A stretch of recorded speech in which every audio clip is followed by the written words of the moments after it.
Good morning, children. So, a new lesson in this week. Today is Monday. So, this is a session English for class 11. Today, we'll do the lesson The Birth. It's a beautiful story, very beautiful story.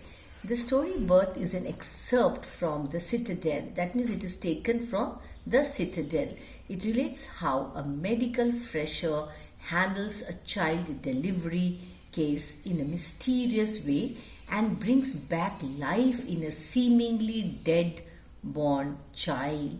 See, that means whatever he does was a miracle. Yes, bringing a dead child back to life is nothing less than a miracle. Jadoo in Hindi we say. Yes. So in doing so, he applies his medical textbook knowledge as well as intuition. Intuition, whatever comes to his mind, his heart, he finds that textbook knowledge alone is not sufficient to handle such cases. Yes, sometimes you have to try out something new also, which may not be mentioned in the textbook. You have to use your own brain, your own mind. He finds that textbook knowledge is not sufficient. So what does he do? We'll see in this story. The story expresses the anxiety and excitement of the doctor Andrew Manson and his team. In the beginning of the story, it is narrated how Andrew Manson, who had recently passed out from a medical school, so this man Andrew has just passed out from a medical school, was returning home after a disappointing evening with his girlfriend. That means he's not in a very happy mood. And what is the name of that girl? Christine. It was midnight, and when he reached near his house, he was requested by Joe Morgan to attend to his wife immediately. She was expecting her first child, that too after many years. So Andrew agreed to go despite late night. No, doctors, that is the nature of doctor, always willing to help. Here also it is the same. So at the patient's house, Andrew saw that the lady was being attended to by a midwife. Midwife is like a nurse, you know. Mrs. Morgan was very serious. Andrew examined the patient and could understand that it would take some time for the delivery to take place. He took a break. Now what did he do? In this period, Andrew's mind started wavering in stray thoughts. Wavering means, you know, shifting from this point to this point, from this point to that point. Okay, he started thinking about Barnwell, who was foolishly devoted to a woman who deceived him meanly. Then he thought of Edward Page, who was married to the ill-natured Bowden and was now living unhappily. So in his mind all such things are going on apart from his wife. Andrew thought all marriages were a dismal failure, a very bad failure. In the meantime, Andrew had to go back to attend to the patient. So he had to go to attend to the patient.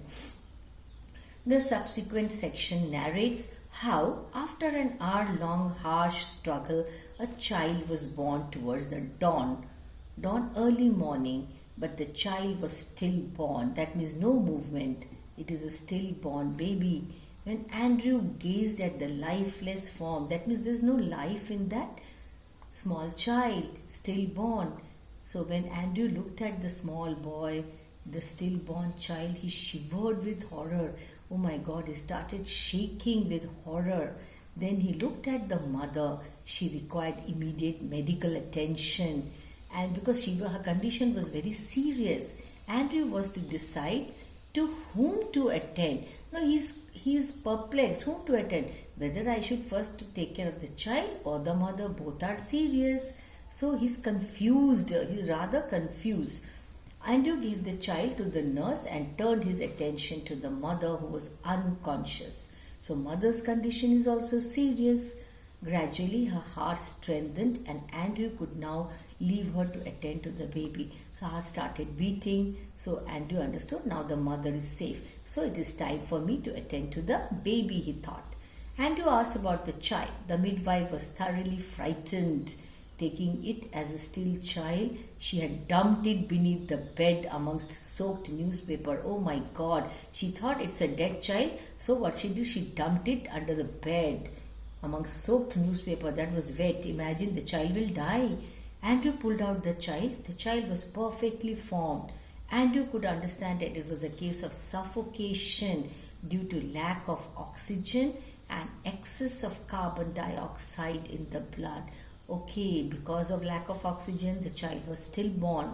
Andrew started giving the necessary treatment. Whatever was required, he started doing that. He did not lose heart. The midwife again and again told him that it was a stillborn child. That means it is dead. Why should you do anything about it? But Andrew did not heed. Heed means he did not listen to her. He continued with his treatment. So he thought, no, he did not give up hope. Who did not give up hope? Andrew. After all, he's a doctor. Towards the end of the story, a miracle happened. He rubbed the child with a towel and crushed and relaxed the little chest with both his hands.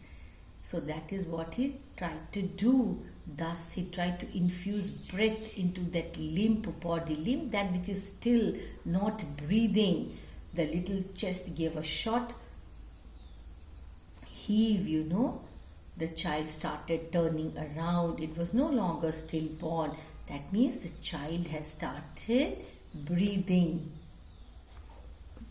So at last Andrew heaved a sigh of relief. Why? Because the child has started breathing. It was no longer still. He handed the child to the nurse. He told the entire story to Joe, standing outside, and walked down the street with some miners, with a sense of deep satisfaction that he could achieve something great. Yes, see, why do you think the writer says that he could achieve something great? Yes, a child who's almost like dead, stillborn child, not breathing at all because of lack of oxygen. So this doctor Andrew, he did something great. Yes, because he was able to infuse life into a dead child. So bringing a small child alive, back to life, this is nothing but a miracle. It cannot always happen.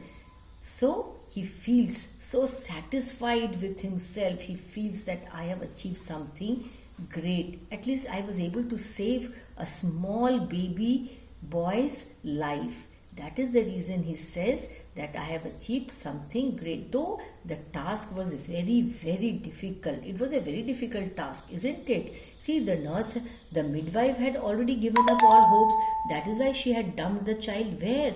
Oh my God, under the bed. That too in wet newspapers. The child would have otherwise also died. So the doctor, he thought, let me give it a try. So he tried and he succeeded in that. So it is a beautiful story of infusing life into a stillborn baby. So it is a very beautiful story. Did you like it, children? Yes, very beautiful. So what you are supposed to do, read the story. This is the summary only which I have done. Yes, we'll continue in the next sessions also. But before that, what is your assignment? You have to read the story 2 to 3 times, underline the difficult words and write down the meanings. Yes, children, I hope you like the story. This is only the summary, of course. We'll continue in our next session. Thank you and goodbye.